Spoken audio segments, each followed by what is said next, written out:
Êtes-vous prêt? Je le suis. Avec le nombre de votes que vous m'avez donné, vous étiez beaucoup qui voulaient voir une partie 2 de mes films. Donc voici le pack numéro 2 de ma liste des 10 films que je recommande, sans ordre particulier bien sûr. Donc sans plus tarder, nous allons commencer cette fois-ci pas avec un film biographique, mais avec un film chinois nommé First Strike. Un film de Jackie Chan dirigé par Stanley Tong, directed by, réalisé par Stanley Tong. Pour moi, c'est le meilleur film d'action de tous les temps. Selon Quentin Tarantino, il a qualifié ce film-là comme le meilleur film d'action de tous les temps avec les cascades qui ont été effectuées, avec le peu de budget, avec le réalisme, avec le danger de celle-ci. Si vous avez vu beaucoup de films de Jackie Chan, vous savez un peu de quoi il s'agit. Mais c'est jamais aussi risqué que ce qu'il a fait dans ce film-là. Ça, c'est en fait le 4e film d'une série. Mais c'est pas important. Vous n'avez même pas besoin de les entendre parler, les personnages. Vous faites juste regarder ça sans parole. Le film, surtout la scène de fin. Il y a des scènes avec des hélicoptères où Jackie Chan est dans une corde. Il saute sur un parachute. Oui, sur un parachute, sans parachute. Il y a une scène avec de la motocross avec laquelle il partage avec certains de ses collègues de travail, avec Annie Wu et d'autres personnes qui font des cascades. Elle, si je me souviens bien, une compétition entre deux personnes qui va faire le plus de cascades dans le film. Et pour vrai, c'est un miracle que Jackie Chan soit encore en vie aujourd'hui avec toutes les cascades qu'il fait. Ce film-là sera vraiment aiguille vos papilles si vous êtes fan de films d'action. Pour vrai, là, même Tom Cruise peut aller se rasseoir après avoir vu ses... Parce que lui, il avait du budget. Oui, il fait ses propres cascades, mais il y a du budget, puis de l'équipement, puis des idées, puis une équipe. Il y a la blague que Jackie Chan, qu'est-ce qu'on fait quand on fait un film? Ben, on regarde autour de nous le décor et on dit, allez, on tourne. Comme ça, là, avec rien. Oui, avec rien. Avec le peu de budget que les gens avaient. Ils ont quand même su nous faire livrer le réalisme. Des fois, c'est à ton avantage d'avoir peu de budget. Comme ça, tu peux donner un aspect réaliste à la série. Donc voilà pourquoi je vous le conseille fortement si vous êtes une fan de films d'action. Et Jackie Chan a joué dans beaucoup de films que vous connaissez, mais celui-là, je pense pas que vous l'avez vu, mais ça vaut le coup d'être vu. Tout simplement pour les cascades absolument incroyables dont il y a question dans celle-ci. Maintenant, numéro 2. L'huile de Lorenzo's Oil, un film qui a été fait en 1992, réalisé par George Miller.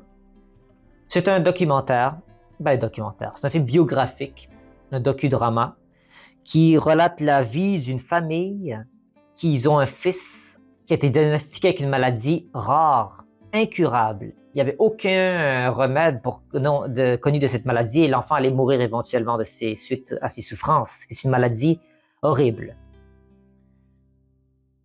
Ses parents se donnent le devoir de trouver, même si ce n'est pas des professionnels, ce n'est pas des médecins, et tout ce qu'ils peuvent dans leur pouvoir pour guérir leur enfant. Ils vont faire des recherches, ils vont lire, ils vont passer des nuits blanches, tout ça pour pouvoir essayer de trouver un remède. Je ne vais pas vous spoiler, je ne vais pas vous dire s'ils ont réussi ou pas à trouver un remède, c'est pas ça vraiment ce qui est important. Ce qui est important, c'est de voir la dynamique entre parents et enfants. On est complètement ailleurs. Des films, si vous avez vu M'appartient, avec Capharnaüm, où le jeune garçon il en amenait ses parents en cours pour lui avoir donné naissance, ou avec le film japonais Nobody Knows de la dernière fois, dans lequel la mère abandonne les enfants dans un appartement, puis les laisse là, avec très peu de budget. Ici, c'est l'inverse. La famille est tellement soudée et c'est tellement magnifique de voir la puissance, la résilience dans la famille malgré les épreuves difficiles, de continuer à vouloir donner un espoir et de se battre jour et nuit et voir si cela fonctionne ou pas. C'est pas ça l'important, c'est de voir que ça se fait. Il y a beaucoup de parents qui auraient abandonné, ok, il y a une maladie incurable, mais on fait quoi? On fait rien.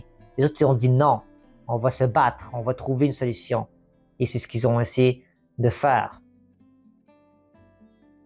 Donc, un film que je vous conseille fortement, c'est un film qui est difficile à regarder, c'est sûr. C'est un film dans lequel il phénoménale performance du jeune garçon qui devait jouer un malade. Vraiment, il a très bien fait. Excellent jeu chez lui. Tout le temps des parents, mais vraiment, le petit garçon était le coup de cœur dans ce film-là, à mon avis, pour son magnifique jeu d'acteur. Pour un gars qui a 5 ans. Je ne sais pas à quel âge le petit garçon, mais il est très, très, très jeune. Donc voilà, félicitations pour lui, pour ses performances. Nominé pour 2 Oscars quand même, c'est pas rien. Troisième film dans ma liste, One Hour Photo. Oh là là, par où commencer? Ça, c'est un film de Robin Williams, vous connaissez très bien l'acteur, mais c'est un film qui est différent de ceux des autres. C'est un film dans lequel Robin Williams joue un vilain. Excusez-moi, comme je disais, c'est un film dans lequel Robin Williams joue un vilain, il joue un antagoniste. Et si je m'abuse, c'est un des rares films aussi, un des films dans lesquels l'antagoniste et le protagoniste également dans la même occasion. Mais le film change de nature. Surtout quand tu l'as vu. Quand tu l'as vu au cinéma en 2002, ça avait clairement une différente perspective que quand tu le vois maintenant après ce qui s'est passé avec Robin Williams. Et aussi avec le personnage et le sens caché de ce personnage qu'il incarne. Un photographe, en fait, pas un photographe nécessairement, mais il travaille dans un centre commercial dans lequel il aide les familles à prendre leur appareil photo et développer les photos qu'ils ont prises à l'aide de celui-ci. Après, on réalise qu'est-ce qui se passe vraiment avec son travail, qu'est-ce qui cache derrière tout ça. Je ne vais pas vous spoiler. C'est un excellent film, mais c'est un film d'horreur. C'est qualifié comme un film d'horreur, kinda, thriller. Mais ça prend une tournure dramatique, surtout vers la fin du film, puis tu vois comment le personnage, le protagoniste, il est dérangé, mais parce qu'il a été abusé quand il était jeune, ce qui a causé des fois certains agissements bizarres de sa part. C'est tellement triste, ça devient tellement dramatique d'un coup. C'est un des films les plus sous-estimés, si je n'abuse, de Robin Williams. Il y en a quelques films dans ma liste de Robin Williams, films qui sont très sous-estimés, mais lui en fait partie. C'est un film que je sais pas, il n'y a pas beaucoup de gens qui en parlent. Puis pour vrai, ça vaut le coup du visionnement. Peut-être la performance majestueuse de Robin Williams, tu ne vas jamais être ennuyé par ce que Robin Williams a créé comme jeu d'acteur, surtout dans ce film-là, One Hour Photo. Donc je vous le conseille fortement. Donc maintenant, dans son 4e film, un autre film biographique, qui s'appelle Memories of a Murder. Un film coréen. Je n'ai pas mis de film coréen dans la liste de la dernière fois, et j'en suis désolé parce que le cinéma coréen est un cinéma qui s'est le plus développé depuis les 20 dernières années. C'est un cinéma il a trouvé son style, il a trouvé sa marque, et à chaque fois, ils ont tellement des bonnes idées, puis tu sais que c'est un film coréen. Par l'humour qui est utilisé, par la violence crue. Si je peux vous faire un petit cours de quelques minutes entre la différence entre le cinéma japonais et coréen. Le film japonais est quelque chose de traditionnel, de silencieux, de beau, d'esthétique dans le jeu d'acteur. Quelque chose de très propre, de très, comment je pourrais expliquer, de très, très peaufiné. Tandis que le coréen, c'est seulement à l'état des décors, des costumes, des couleurs, c'est vraiment bien soigné, tout ce qui a trait à l'aspect visuel de l'œil. Mais les idées qui sont exprimées dans le film coréen sont extrêmement violents. Violents. Beaucoup d'entre eux sont violents, dégradants, très forts en termes d'explicité. Et ça, c'est le charme des films coréens. Puis l'humour qui est utilisé. Des fois, il y a un côté humoristique, d'humour noir là-dedans, dans lequel certains protagonistes sont ou certains ennemis sont, mais tu ne peux pas vraiment rire parce que c'est fait d'une manière tellement... parce qu'on sait les circonstances derrière. Et ce film-là, grosso modo, ça retrace une histoire d'un serial killer qui tuait des jeunes filles. Ouais, je sais, c'est intense, mais c'est un film... pourquoi je l'ai mis dans ma liste? Parce que la fin de ce film-là. Bong Joon-ho, c'est lui qui a réalisé le film. Vous le connaissez sûrement, Bong Joon-ho, pour Parasite. Mais pour moi, je pense que c'est le meilleur film, à mon sens, de Bong Joon-ho. C'est celui-ci, Memories of a Murder. Surtout qu'à l'époque, je vais pas vous spoiler, j'en ai des frissons juste à en parler, que le protagoniste, il brise le 4e mur en s'adressant au public. Mais il ne s'adresse pas vraiment au public. Ouh, j'ai des frissons. Il s'adresse à quelqu'un de très particulier dans le film. Malgré tout le long du film, il n'y a jamais eu de brisage du quatrième mur, d'après ce que je me souviens. Juste à la dernière minute du film, il y a eu celle-ci. Et vous allez comprendre très bien pourquoi si vous lisez sur le film, après vous l'avez vu, vous allez comprendre à quel point, ouh là là, ça augmente l'estime du film. C'est magnifiquement bien écrit, c'est un film de détective, un film un peu comme Crime, criminel, un peu... voilà. Un film biographique qui sont basés sur les faits à l'époque qu'on savait de ce tueur en série. Donc, je vous conseille fortement de le voir. Réservez-vous peut-être un après-midi dans une fin de semaine pour le voir parce que ça vaut le coup. Mais ça vous fait réfléchir après. Puis lisez sur le film après, je vous le conseille parce qu'il y a plein d'anecdotes très intéressantes sur le film.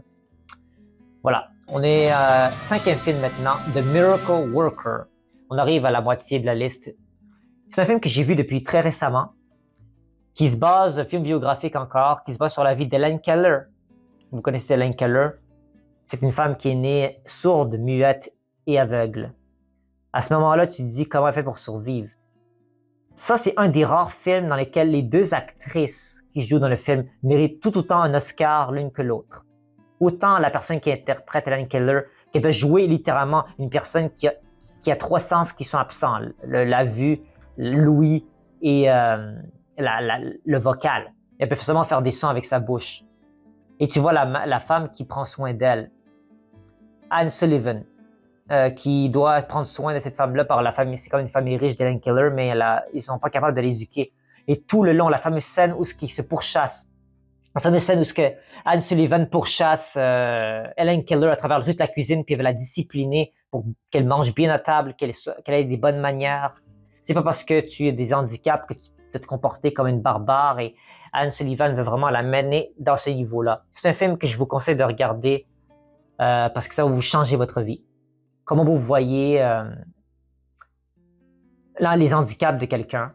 Et ça va revenir avec un autre film que je vais vous parler tantôt parce que pour moi, c'est vraiment important la santé mentale. C'est vraiment important d'en prendre conscience.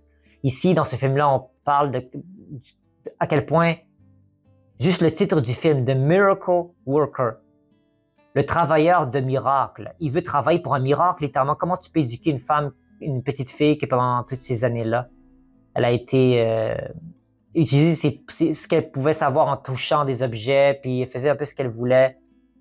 En même temps, la famille ne pouvait pas rien faire parce qu'elle était déjà désavantagée. Ils ne vont pas comme non plus la discipliner. Selon eux, ils trouvaient que c'était trop déjà de l'ouvrage de lui donner ça. Mais la femme qui est venue la changer à vie, Anne Sullivan, elle a changé Helen Keller pour qu'elle devienne une personne respectable, une personne qui puisse communiquer. C'est ça aussi que j'ai oublié de dire. Un langage de communication avec le morse, en cognant, avec les sons et tout ça. Pas avec les sons, mais avec les cognements, avec avec le sens des objets et tout ça. Et elle touchait la main de Alan Sullivan pour savoir comment les lettres étaient faites. C'est incroyable. Je vous le conseille fortement. Ça vous change une vie. Sans plus tarder, allons au sixième film. The Raid Redemption, 2011. OK. Quand je parlais tantôt du film d'action de Jackie Chan, en termes de cascade, ici, on parle de chorégraphie. Très peu de budget. Le film avait, je pense, moins de 1 million de dollars de budget, ce qui est pour l'équivalent des Français. En euros, c'est l'équivalent de 850 000 euros de budget. Ils ont fait une merveille d'action, là. C'était un box-office succès, ce film, même si je sais que beaucoup de gens ne le connaissent peut-être pas. C'est un film qui est très explicite au niveau, mais c'est tellement réel. Les cascades, c'est pas les cascades, les arts martiaux, comment c'est utilisé, c'est un peu unique.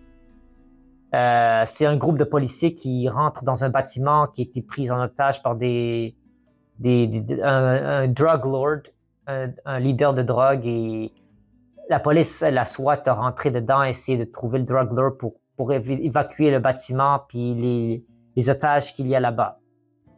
Et tout le long, c'est d'une bataille sans nom, mon ami. Et tu as un des chefs policiers qui se trouve éventuellement tout seul contre plein de gars avec des machettes, avec des guns, des fusils, des armes de toutes sortes. Et ce film te garde en haleine. Ce film ne va pas te lâcher en termes d'action. Tu vas toujours avoir du plaisir. Du plaisir. Tu vas avoir ton attention toute concentrée sur ce film-là. Un film excellent, absolument incroyable au niveau de l'audacité de ce qu'ils ont voulu faire et ça a fonctionné. C'est un gros risque d'avoir fait ce film avec le peu de budget, avec le côté un peu très violent des arts martiaux, avec le côté un peu unique. Parce que c'est un film, c'est des Thaïlandais, si je ne m'abuse. Great Gareth Evans, amazing réalisateur Gareth Evans pour tout ce qui s'agit des cascades. Et Iko Uwais, un excellent Indonésien, excusez, ouais c'est ça, il vient d'Indonésie. Et ce film est quand même américain. Il a joué dans d'autres films indonésiens d'arts martiaux, mais c'est vraiment le film coup de cœur d'Iko Uwais dans ce film. Je vous le conseille fortement si vous voulez passer un agréable moment avec du popcorn, être surpris, être choqué, c'est le film pour vous. Si vous aimez l'action, c'est un autre style d'action que je vous ai proposé. 7e film, Wolf Children, un film japonais animé réalisé par Mamoru Hosoda. Un film que j'ai vu aussi il n'y a pas longtemps, qui reflète tellement bien le côté d'indépendance des jeunes enfants quand ils veulent prendre leur propre envol. Par l'entremise d'un loup. Le père est un loup et la mère est une humaine. Ils ont eu 2 enfants ensemble. Et évidemment, les 2 enfants sont une sorte de mutation. Ils sont moitié loup, moitié humain. La fameuse scène, la mère, elle se retrouve toute seule à éduquer ces enfants-là. Elle trouve une maison, elle fait le ménage, elle travaille tellement fort sur la terre pour les légumes, tout le kit, pour amener à l'école les enfants. Elle travaille tellement fort, mais elle pense que les enfants ont toujours besoin d'elle. Jusqu'au jour où il y a un des enfants qui décide d'embrasser son côté loup et l'autre enfant préfère plutôt prendre son côté humain. Et il y avait une grosse argumentation. Il dit « Non, tu es un loup. Non, je suis un humain. » Et là, ils se battaient littéralement dans toute la cuisine. Ils ont saccagé toute la maison. Et la mère, je ne vais pas vous dire quel enfant a choisi qui pour ne pas vous spoiler. Et après, la mère va chercher l'enfant qui veut aller dans la forêt parce que le loup qui était dans cette forêt-là est décédé. Donc, il faut une nouvelle personne qui va venir guider les animaux dans cette forêt. Et la personne qui a choisi de prendre l'avenue du loup ou de la louve va dans la forêt pour prendre cette charge-là. Puis quel meilleur animal que le loup pour désigner l'indépendance des enfants, puis leur choix de carrière, pas des choix de carrière, mais leur choix de leur avenir. Le loup, c'est un animal qui est un peu téméraire, un peu solitaire, mais qui se débrouillard. Le loup est un animal débrouillard. Et c'est magnifiquement bien écrit, c'est tellement mignon, des fois l'animation. Vraiment bien écrit. Vraiment, je vous conseille fortement d'écouter ce film qui a été fait en 2012. Vraiment, l'animation très bien faite, absolument fantastique. Certains dessins, storyboard, comment ils ont fait le landscape, comme ils ont fait certains décors avec la nature, avec les détails, absolument excellemment bien fait. Je vous le conseille fortement. Donc maintenant, 8e film, A Woman Under the Influence par John Cassavetes, qui a été fait en 1974. Et fait intéressant, la femme qui joue le rôle principal, c'est sa vraie femme à lui. Gena Rowlands et John Cassavetes sont mariés dans la vraie vie. Et Gena Rowlands, si vous l'avez vue dans d'autres rôles, vous savez de quoi elle est capable comme actrice. C'est une fabuleuse actrice. Et là, elle joue le rôle d'une personne handicapée mentale. Beaucoup de gens ne savent pas c'est quoi être handicapé. Ils pensent que c'est juste une personne en chaise roulante. Non. Juste un handicapé, c'est quelqu'un qu'une partie du corps ne fonctionne pas normalement comme elle devrait fonctionner. Même quelqu'un qui a un plâtre sur la main, une fracture, est aussi handicapé. Il ne peut pas utiliser ses 2 bras comme avant. Mais ici, elle joue là en une handicapée mentale. Ça veut dire qu'il y a des parties de son cerveau qui ne fonctionnent pas correctement. C'est super important la santé mentale, comme je l'ai dit pour moi, de sensibiliser les gens avec la santé mentale. Et la fameuse scène dans laquelle toute la famille est à table, ils invitent des amis à souper. Excusez-moi, ils invitent des amis à souper. Et évidemment, c'est une adulte, hein. Gena Rowlands joue une adulte handicapée. Elle fait des bruits, puis elle fait des sons, puis elle se comporte comme une enfant de 5 ans, même si elle a je ne sais combien d'années, peut-être 40 ans, quelque.